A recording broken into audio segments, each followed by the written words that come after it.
Hello বন্ধুরা, আজকে আমি আপনাদের মাঝে এমন একটা টিপস নিয়ে এসেছি যা আপনার সারা জীবন কাজে লাগবে।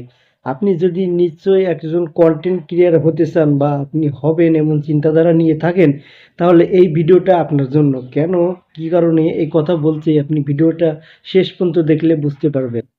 আচ্ছা, আমরা যারা ফেসবুক চালাই বা ফেসবুক কন্টেন্ট ক্রিয়েটার, আমাদের ফেসবুকে ফলোয়ার বাড়ে না কেন? বা আমাদের ৫,০০০ ১০,০০০ ফলোয়ার করতে আমাদের এত সময় কেন লাগে?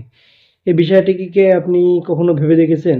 আমি ভেবে দেখেছি। এই কারণে আমি অনেক খোঁজাখুঁজির পরে একটা বিষয় লক্ষ্য করছি। আমাদের যখন একটা আমরা কমেন্ট করি বা কারোর লিঙ্কে আমরা ঢুকি, দেখবেন অনেকের ক্ষেত্রে পেজের পাশে ফলো বাটনটা আসে না।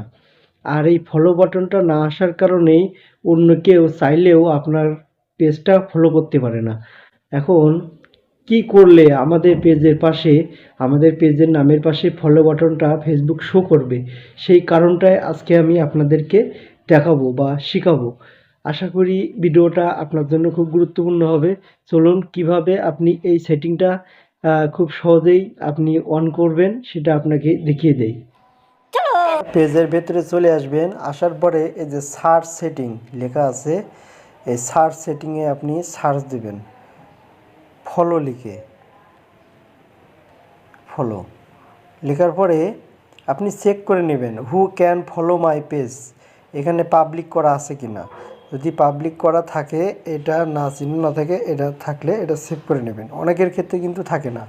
এবার পেজ ইওর পেজ ফলোস, এখানেও একটু চেক করে নেবেন যে এই নোটিফিকেশনটা অন করা আছে কি না। অনেকের কিন্তু অফ করা থাকে, যদি অফ করা থাকে তাহলে অন করে নেবেন। দেন আপনার কমেন্ট বক্সে গেলে আপনার নামের পাশে ফলো বাটনটা চলে আসবে। সিম্পল বিষয়।